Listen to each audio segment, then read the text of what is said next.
Hello everyone and welcome back to the channel. Today we're going to dive into one of the most important concepts in Python and programming in general, classes. If you're new to object-oriented programming or you just want to brush up on your skills, then this video is for you. So first off, we'll start with what is a class. Well, a class is like a blueprint for creating objects.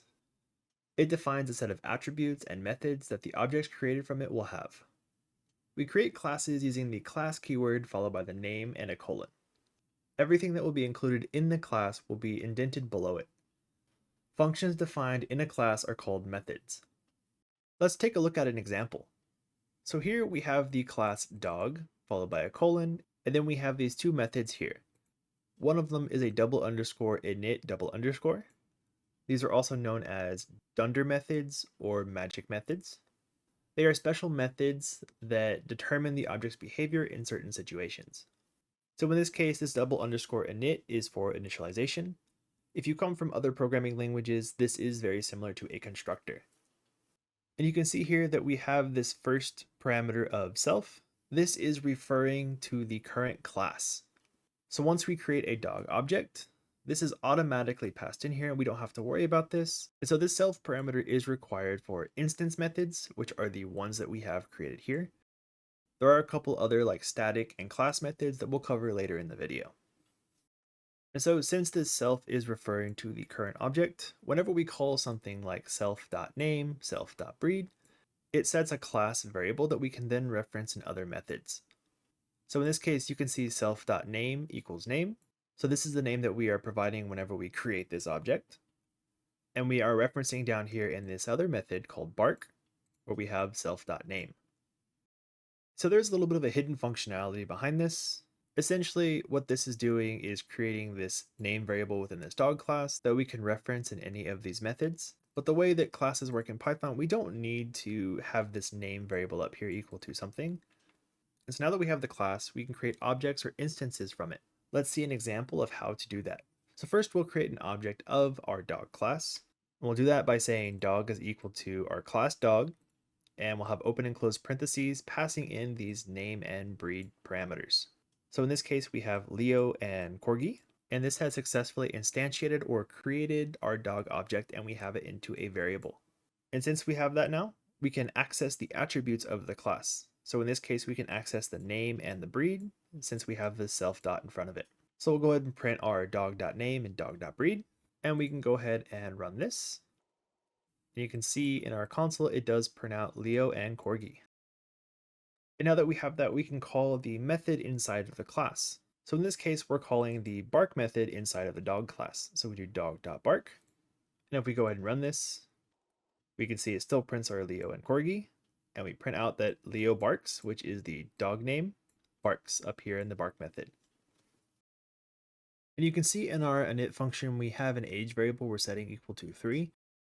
Because we are not declaring this as self.age, we cannot access this variable outside of this method. So if we were to come down to this bark method and print self.age, the syntax highlighting is not turning this blue, meaning that it can't find this. But if we were to try to run this, it would end up throwing an error. And you can see here that we do instantiate this dog, we create this dog object, and we try to make it bark. Even though we've set this age variable in this method, it cannot be accessed from other methods within this class since we did not start it with a self.age. So in Python, every class implicitly inherits from an object class, which is the root of the class hierarchy. This is because Python follows the object-oriented programming paradigm, where everything is an object, and all objects have properties and methods that define the object's behavior. Here you can see 3 different ways that we create a class. One with just the class name, the second one with parentheses with nothing in it, and the third one with parentheses with object in it. In Python 3, these all do the exact same thing. In Python 2, stating that a class inherits from object was different than just declaring a class without inheriting from object. But in Python 3, these are all the same and it doesn't matter. So you can choose how to declare a class the way that you prefer. Whenever you have a class that is inheriting from another class, the class that you're inheriting from becomes the superclass, and the class that inherited from the superclass becomes the subclass. So here we do still have our dog class that we had earlier, But we also created another class called service dog, which is another type of dog. It inherits from our original dog object, meaning that we can still access all of the functions and variables that are inside this original dog object. And then we include any extra functionality that we want to add to this specific class. So in this case, the service dog can still bark from the dog class, and it can also do something else like adding the serve method. And you can see inside this dunder init, we are initializing it with a name, breed, and a service. And we're calling super with open and close parentheses. This is giving us the actual dog object, and the super just refers to the class above this. And so we're calling the dunder init from the super class. So it's referring to this dunder init up here in the original dog class. And it's passing it in the name and the breed to go ahead and set those variables. And then we're also setting a variable called self.service. That way we can access it somewhere else inside of this class. So then we have the serve method here where we're printing out the name of the dog and they are serving as a specific service. And now that we have the service dog class all set up, we'll go ahead and instantiate a new service dog. So to do that, we'll say our variable Leo is equal to service dog and we pass in the name, the breed, and what kind of service they do. So in this case, they are a guide dog. And then we will call the method serve from our Leo object. And then we'll go ahead and print out this right here. So whenever we go ahead and run this, we can see Leo is serving as a guide dog.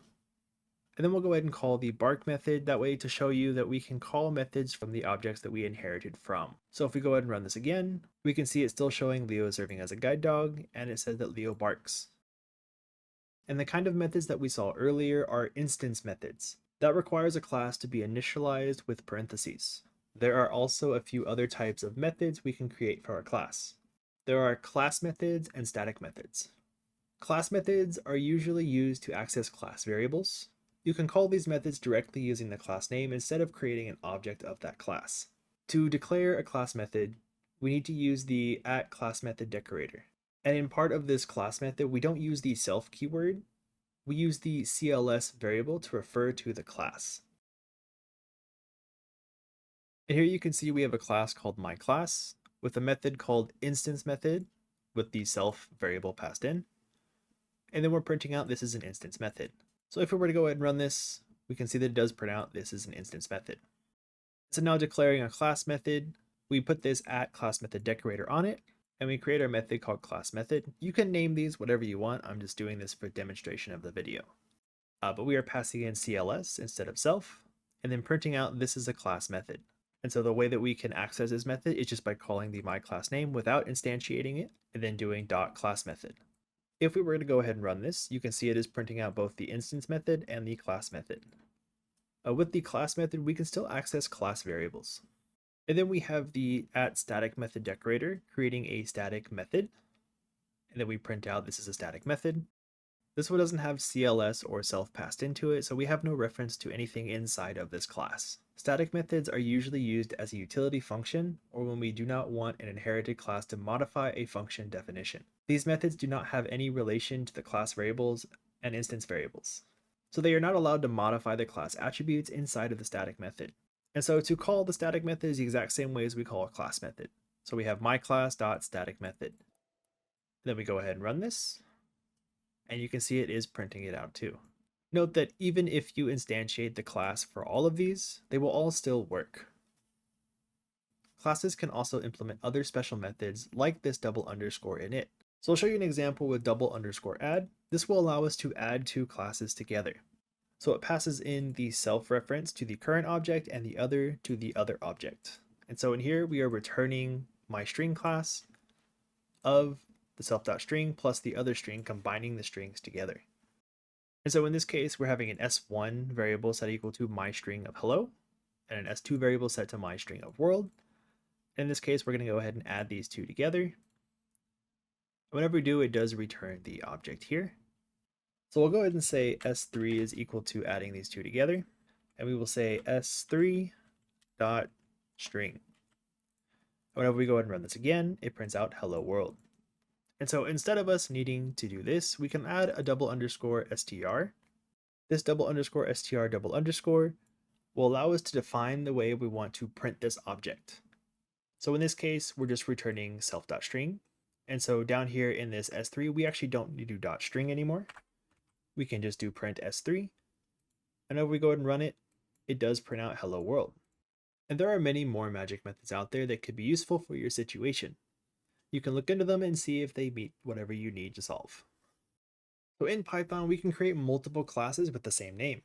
But what happens if we try to access a function in the class? In this case, we're declaring class myClass 3 times. But the print statement is different in each one. The first one prints A, then B, and then C.